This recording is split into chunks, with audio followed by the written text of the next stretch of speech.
All right. Brother, honestly, I've been absolutely buzzing for this conversation. I feel like I'm going to learn so much. Like I've been watching your stuff and be like, I don't know how to start this, so we're just going to smash this button and just start talking some shit. It's basically what I do anyway. Do you want to give us a little lowdown of what you do, brother? This is spot on. I feel like a kid in a candy store right now. Kid in a candy store. Well, I would consider myself a lifestyle coach. I teach Chinese medicine and acupoints as well online. So basically, I just provide people with easy ways to help correct channel deficiencies or stagnations through a Chinese medicine lens. But I also went to school for kinesiology. So I try to match it with a Western perspective, Eastern perspective to make it not so hocus pocus mumbo jumbo, but like, hey, there's a science to this and there's a reason it works. And then through that, I also have a qigong stuff that I do, and I'm actually headed out to Vietnam in a week to go train Wow. some more qigong. Uh, on a quick 30-second glance, that's what I do. But really, what I do is just I teach people to take care of themselves. Hmm. How do you recognize patterns, problems, symptoms, whether it's physical, mental, emotional, or spiritual, Hmm. and then correct course? Because what a lot of people tend to do is just not know what's going on, and then they just, ooh, I don't like this feeling, and I have no idea what's going on. I'm just gonna numb, take drugs, alcohol, food, whatever your addiction is. 100%, right. And that's the main thing that kind of stood out to me at the start was this kind of blend and this merging together of Eastern style, Western style, right? Old and new, of just like, hey, there's some beauties to be found and learn from both sides here.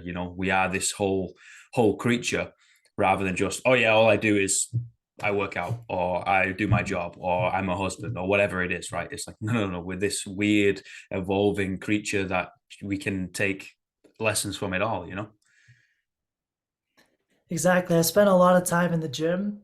I put my hours in as a personal trainer, let's say that. And I noticed, like, fuck, we're doing so many squats, we're doing so many lunges. What's going on? Why isn't this problem going away? Why aren't they improving their capabilities? This is something I rarely talk about, but I call it the psychology of movement. So I relate it to the chakras. You have the root chakra, the sacral chakra, solar plexus, heart, throat, third eye, crown. And basically, certain movement patterns will identify certain personal types. So let's say the guy who likes to go to the gym and bench press a lot, build up the chest, the shoulders, and the pushing muscles, they're developing their ability to say no and to put up boundaries in their life. Someone with an overly developed back who's really good at pulling things open and opening their chest, they're really good at saying yes to opportunities, to life. So their boundaries are less closed. If you look at the legs, that's more the first and second chakra. So like, how grounded is this person? How rooted in this earth are they? How safe do they feel? And some people, I'll see their bodies are just like warped from childhood, whatever it is, just crazy internal rotation, external rotation, plantar fascia, hip pain. And you can work on it again on that physical plane through chiro, through physio, through exercise. But until you actually get into the what's the actual issue here? It's a grounding, it's a rooted, it's a you feeling secure issue. All right, well, until you start feeling secure, your squats aren't really going to do well. Your lunges aren't going to do well. You're going to have knee pain and ankle pain for a long time.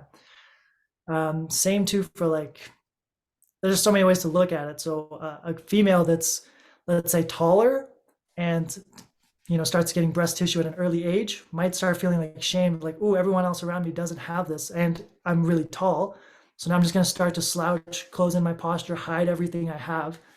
And now they're developing that sort of a pattern of holding versus, oh, they're just sitting at a computer. It's like, yeah, they're sitting at a computer, but they also have a mental, emotional, spiritual aspect to Yeah. this. 100% Yeah. agree, man. 100% agree. Like we can fix this shell, right? We can fix this body, and I think it's necessary. I think fitness is a catalyst. It's the start, right? But it's not the root. We have to be able to dissect and get into these people a little bit more and be like, understand who this individual is in front of us, right? And be like, and ourselves. We got to be able to help ourselves as well, right? And be like, okay, well, what is the issue here? Like, and kind of turn over those pages and get a little bit deeper through the book that we are, right? And understand where it comes from. And I think that's really, really important, man. for sure. And that's where a lot of my work now stems. I'm fortunate enough that, Instagram, TikTok, social media is working out well.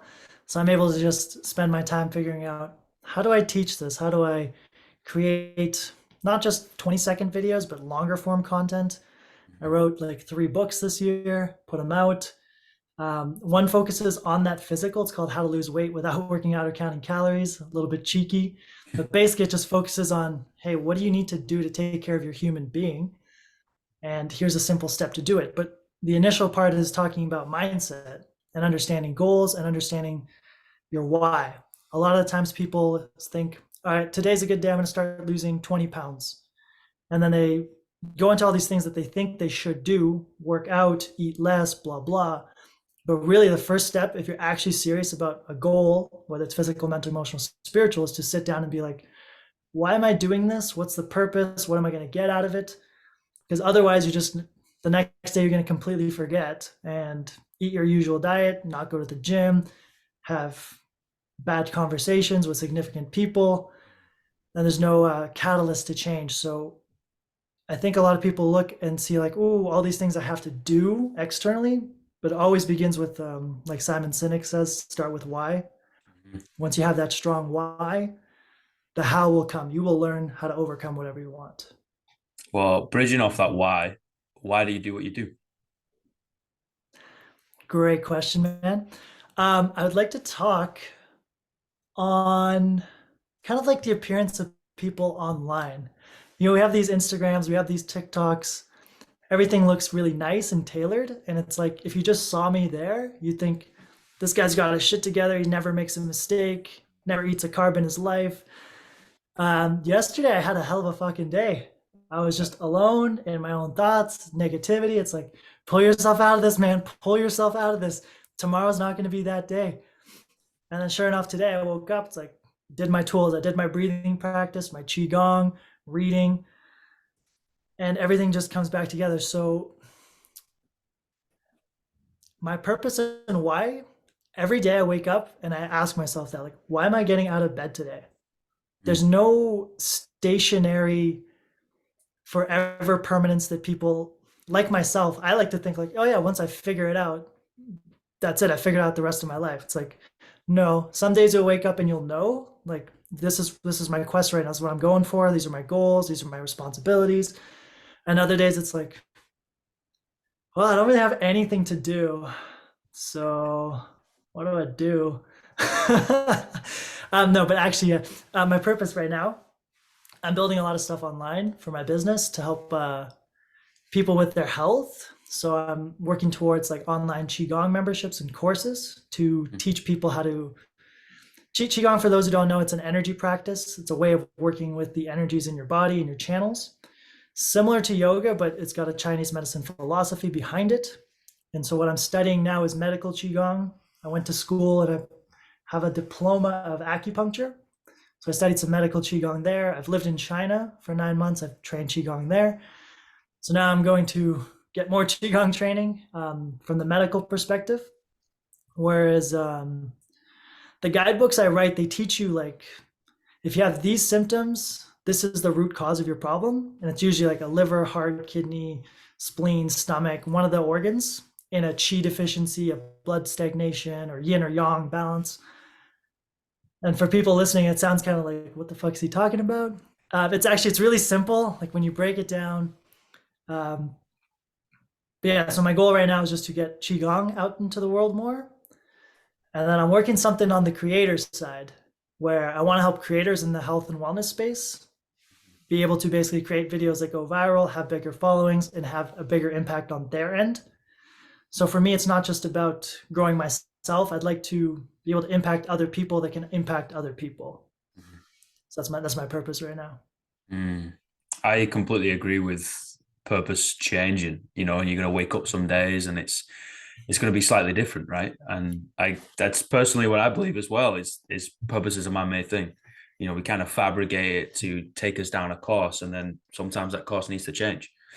Sometimes it's like, oh, well, I've gone north for a long time now, 20 years, 2 years, 20 minutes, and be like, well, now I kind of want to go east. and I'm going to go that way. And then we just have to slightly alter our path, right? And I think that's the point of just learning along this journey that we like to call life. Exactly. Nothing is permanent.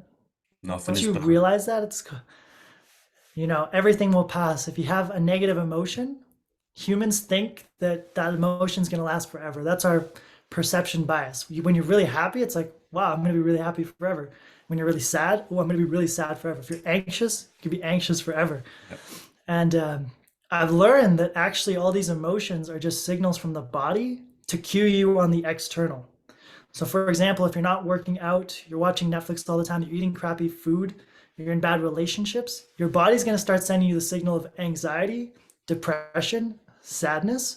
Let's say a close friend dies, a cat dies. It's like, well, of course you're going to be sad. Your body's sending you that signal. Like something externally just happened that's really deep and meaningfully impacting. Mm-hmm. But barring those kind of events, most of the impact that we have is chronic depression, chronic anxiety, chronic sadness, fear, grief. And when I have these days where I experience that on a higher level myself, it gives me more consciousness and contrast to realize, okay, if I didn't work out and I ate bad food and I didn't sleep so well, my body's sending me the signal right away so Mm-hmm. that I can then course correct. And what people don't realize is your body's really smart. It's sending you these signals so you can course correct because you're heading down a negative trajectory. Yep. The not working out, the not moving, the eating poor food, poor relationships, the way it makes your body feel, like it's a good thing. If it didn't make you feel like shit, you wouldn't change. You would actually go deeper into those vices and sins, whatever you want to call it. And then your body would just start self destructing. So I think of it as like a house with a smoke alarm in every single room. So let's say your stomach is your kitchen and the smoke alarm's going off. Okay, I got acid reflux, digestive issues, gas, bloating, diarrhea. I'll take some Pepto Bismol, is the equivalent of I'm going to take the fire alarm out of my kitchen so that the rest of my house can eventually burn down while Yeah. I'm not aware of it. This is the same with emotions, with states of mind and being, is that there's a reason, there's a fire going on inside, and it's your duty to figure out what do I need to do to fix this?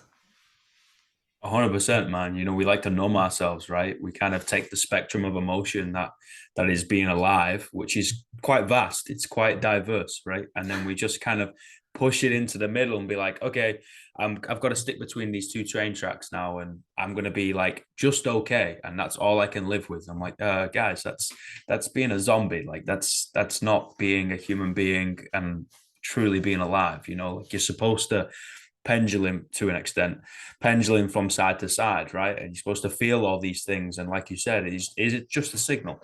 Pain is just a signal. I like to say it in the gym all the time. It's like I could know everything on the planet, which I don't, right? But I could know everything on the planet, right? But I am missing that one thing, and that's that intrinsic feedback. So I've got to be able to communicate with these people in front of me, right? And to be like, what are you feeling? And then what do you think that means?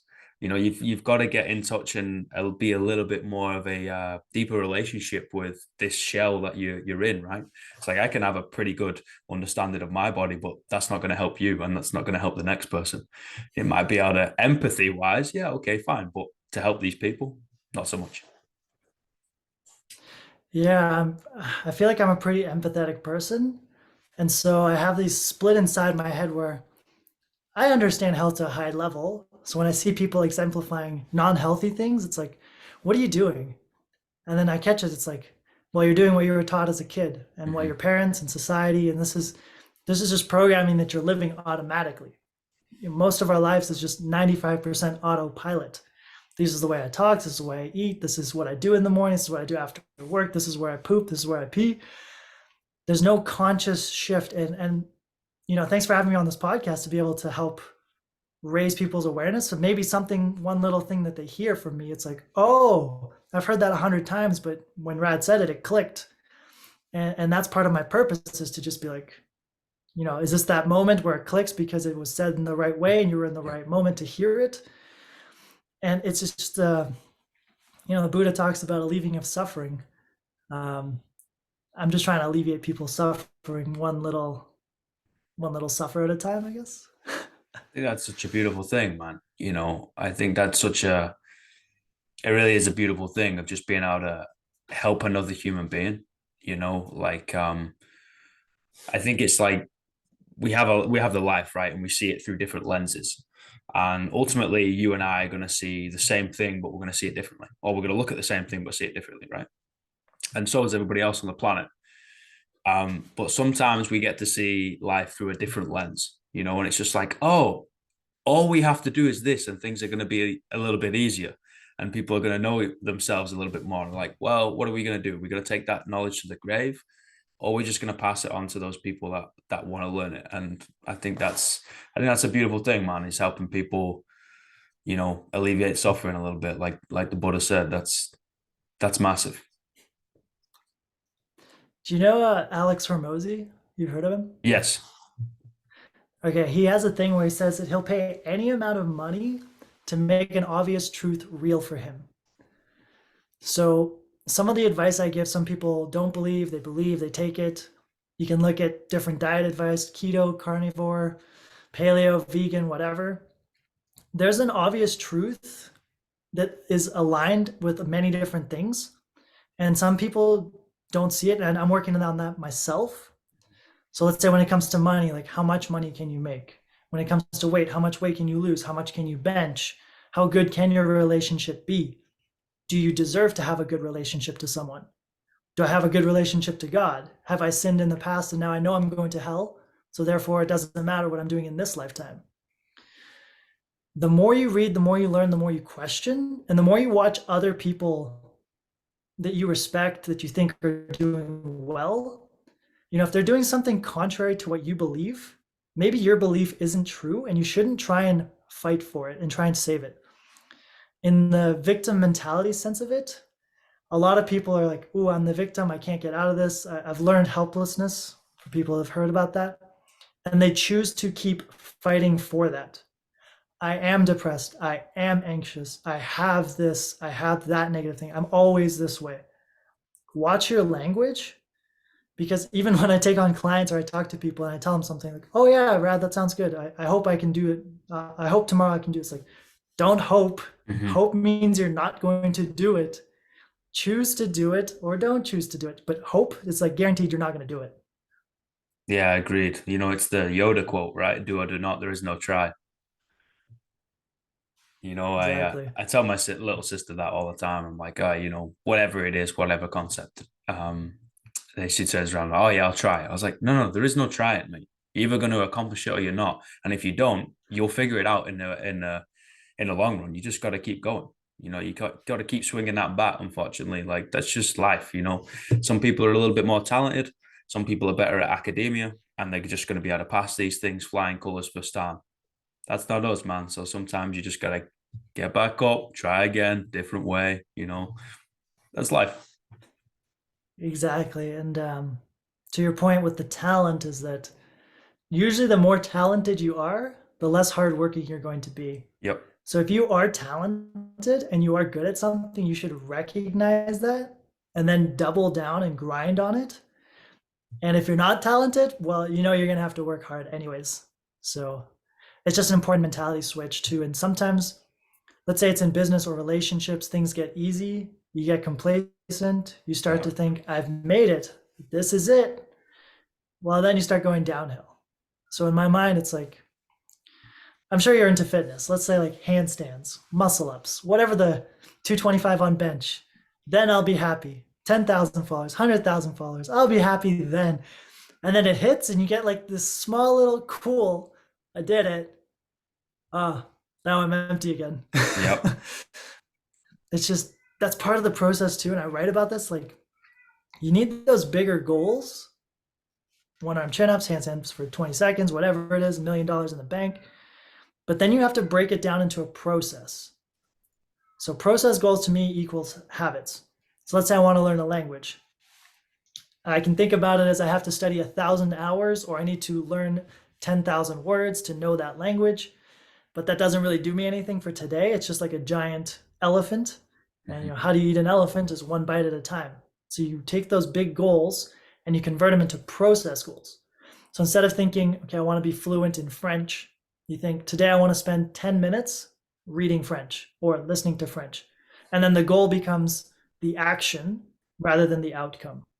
And when the goal is the action, you build the habit that will lead to the outcome. And without that action, you're not going to get that goal. So Mm-hmm. if I come to my computer, if I come to my book, it's like today I'm going to read French, and it's like I don't understand anything.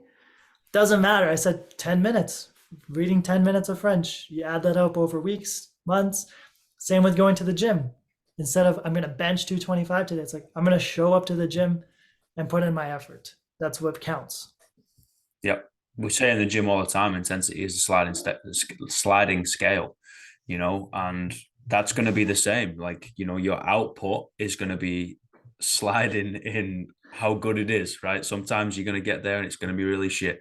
And sometimes you're going to get there and it's going to be phenomenal. And you're like writing Shakespeare or whatever your favorite author is, and it's a process, man, and I think, I've come to a realization recently where I'm like, I actually don't care about the output. Like, it doesn't give me anything intrinsically. You might get either a trophy or a new book or whatever it is, right? And you can kind of sit it next to you, and I feel nothing towards this object.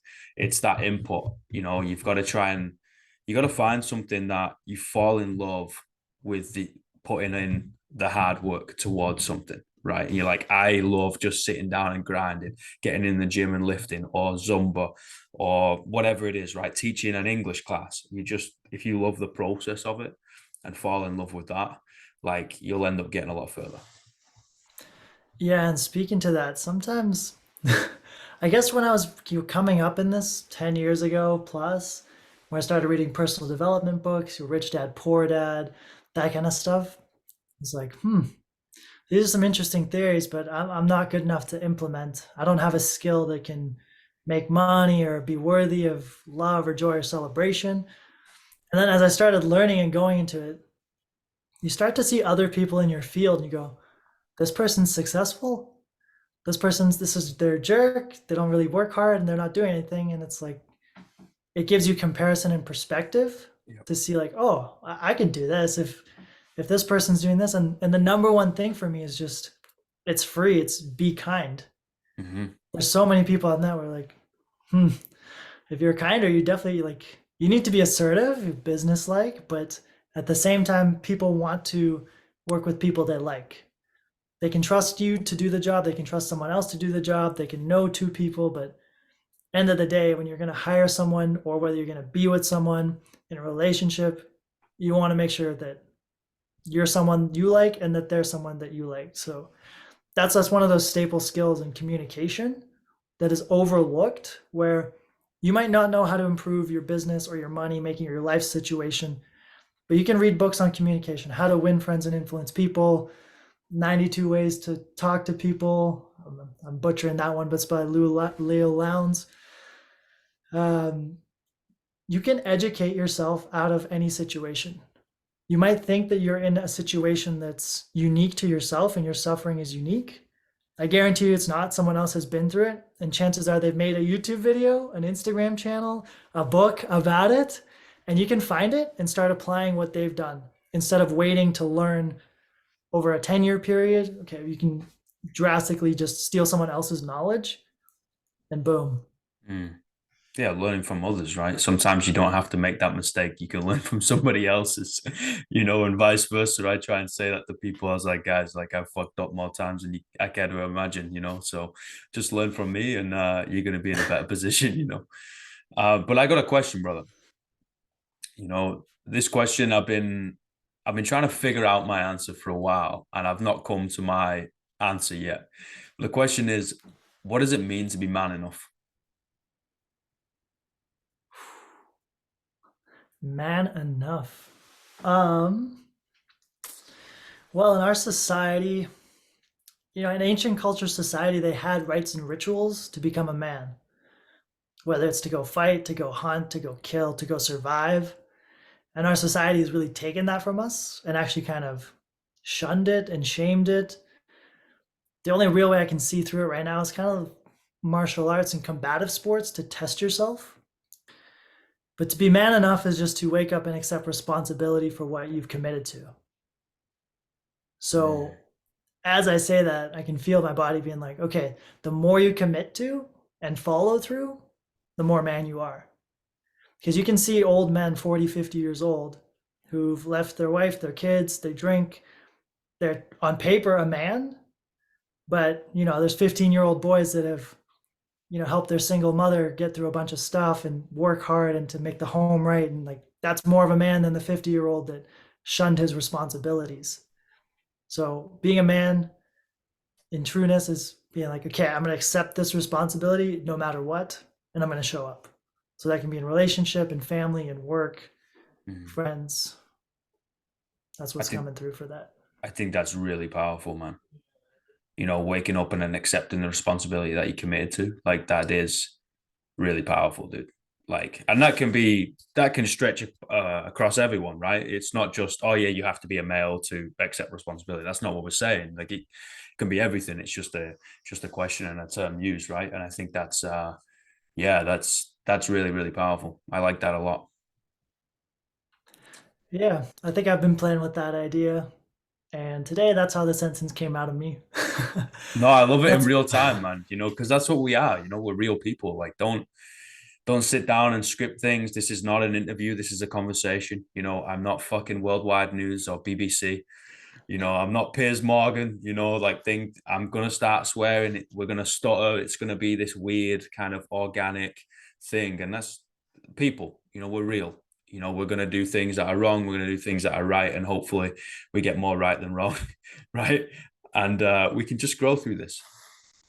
exactly. And just to sum up into that, this is coming into my brain as you're saying it, is growing up for me, being a male, doing martial arts.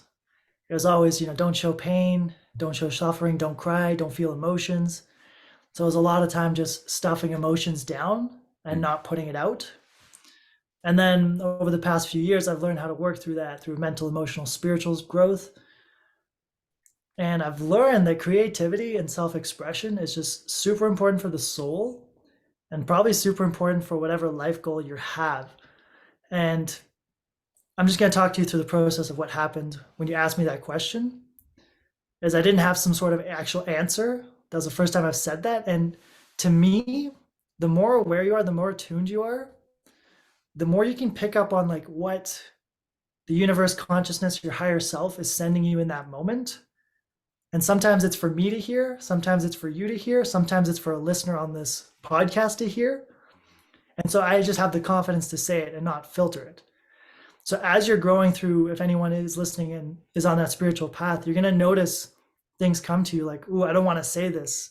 I don't want to hear it myself. So I'm not going to say it. In those moments, realize that that's like your ego dropping the ball, moving out of the way and allowing something else to come in. And you don't need to be attached to that. So sometimes we think that our thoughts are our own. It's always like, this came from me. This, oh, why am I thinking this way? This is so shameful and bad.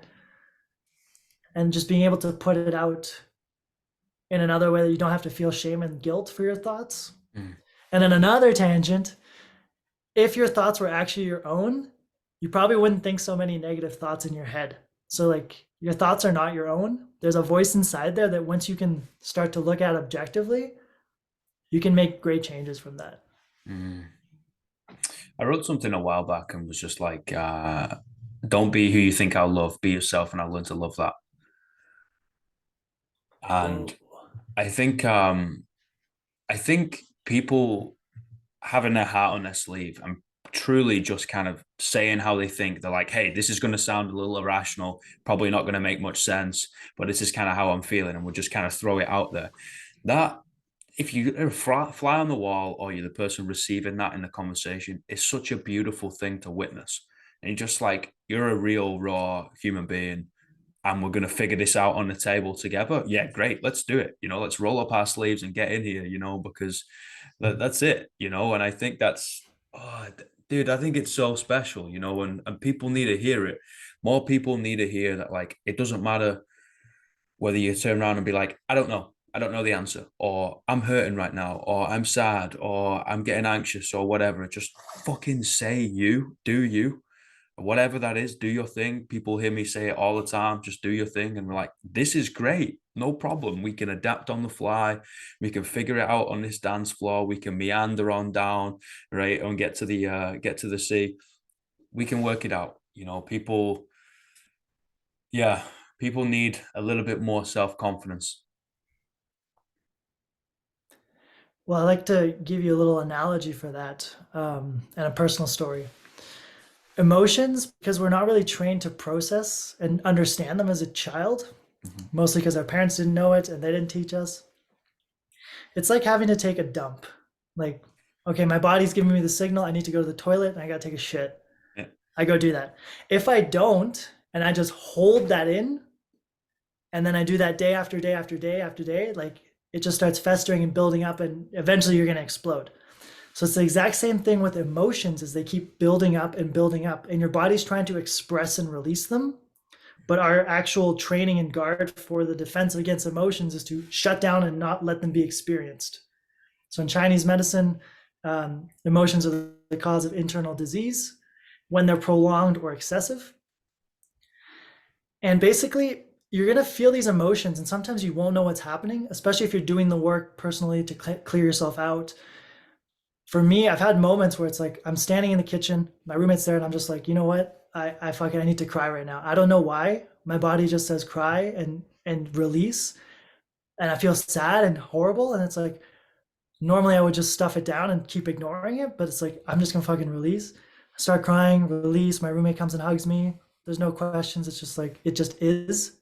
And then afterwards, like, oh wow, I feel so much better. My body just took a shit. I Yep. let my body take an emotional shit, and I didn't attach a story of, oh, it's because of my friend or my girl or my work. It's like, no, my body just needs to take a shit right now, and I need to let it go. So when you have those feelings, you're overwhelmed. It's like, oh, instead of just keep binding and building up that crap, you need to let it go. Yeah, agreed. We rely on frivolous words to understand and explain complex emotions, right? And you're just like, these are just words that someone created. We made these up, they're just kind of vibrations coming out, and we're like, just stick a definition on it. And I was like, well, humans are complex and emotion is complex, and sometimes you can't explain it, nor do you want to, nor do you want to know where it came from. I was like you said, just take that shit and move on. We can sit down and try and like overanalyze this as and we're getting nowhere. It's like it's kind of paralysis by analysis type stuff. It's like, no, just let it out. All right, then crack on. Yeah. Bro, Sometimes like, ooh, this one's from the Taco Bell last night. And other times, oh, sometimes you just know that it's like from, and I'm getting a phone call for some reason. can you hear me? Yep, I got you. Brother's ringing me. Tell him to Um, piss off. yeah, sometimes you just, all good. Um, Sometimes you just know, like, okay, this emotion's coming from this situation. Likewise, like yesterday I had some Taco Bell, I know this shit's coming from that. But sometimes the emotion or the shit, it's like, oh, this is out of nowhere. I don't know why this is coming. It's old trauma, and your body just needs to release it. It's just been holding it for a long time. You don't have to tie it to something in the moment right now. Yeah, 100%. I think that's important. Again, dude, like you're doing some incredible stuff. Everything that you kind of taking from here, taking from there, blending it together and being like, hey, we're human. Let's figure this out. And it doesn't matter. Let's just kind of help each other. And also you help you. I think it's so important, man. Like you're doing awesome work, mate. Thank you. I got a question. Hit me. What's 3 words you tell your younger self? Love yourself. Oh, definitely important for a young man. Like the concept of the concept of love for a young dude is a weird thing, because whether it's innate or whether it's kind of people that we're learning around us socially or society wise, we kind of tie love to bullshit. right? We don't actually know what it is until we have to dissect that a little bit more. And I think that's really important for a young dude. Yeah, and love is to be experienced, Mhm. not to be thought of as like a chemical compound releasing through. It's like, no, it's an actual energetic property that you feel throughout your body. When you give yourself love, when you give someone else love, Mhm. it's not a theoretical, I love you. Okay, good, exchanged. It's like, I love myself. I love myself. You give yourself a hug. Like I've had experiences of, I don't know if it's ecstatic dance or whatever, but it was in a men's group. We're dancing around. And at the end, it's like, just give yourself a hug and say, I love you. And it's like, ooh, I hug myself. I say, I love me. Start breaking down crying. It's like that inner child is being hugged and accepted for who they are. And then me as an adult, as a man, can shift and make better changes. Mm. Fuck, dude. We need to do this again sometime. For sure. Honestly, man, like I feel like we could just put the world to rights, or at least attempt to. Maybe we don't come out with anything class, but we'll at least attempt to, you know. Exactly. Hit at least one other person I found. Man, that time flew. That was Yeah, a brother. quick. Thanks for having me on. No, thank you so much. Honestly, like it's been an absolute honor. Just talking openly. Let's be honest, to a complete stranger, but about these things that it's so important, you know. And I think it starts with yourself and I, just two people that don't really care about other people's opinions, and just be like, you know what, let's just have this open conversation, and maybe people can be a fly on the wall and something called a podcast, you know. And that's really special, dude. So again, I just want to say thank you, and we're gonna have to do it again sometime. Exactly. Before I head out, I'd like to give some people some resources if they want to keep going down this tunnel. Go for it, go for it. My Instagram is Radoslav, like radical. So just type rad twice, Oslav. Instagram, TikTok. I do have a book. It's on Amazon, How to Lose Weight Without Working Out or Counting Calories. It's a lifestyle based approach to weight loss, but also just living a healthy lifestyle. I have a 15-minute morning Qigong routine and an acupoints guidebook if you're interested in learning Chinese medicine and diagnosing yourself and figuring out, what do my emotions mean? What does low back pain mean? What does waking up at 3 a.m. in the morning mean? Yeah, so if you're interested in that, go check it out. Amazing. Get on it, team. Thank you so much, brother, and we'll speak soon. Thank you. Thanks, Take man. care. Bye, everybody.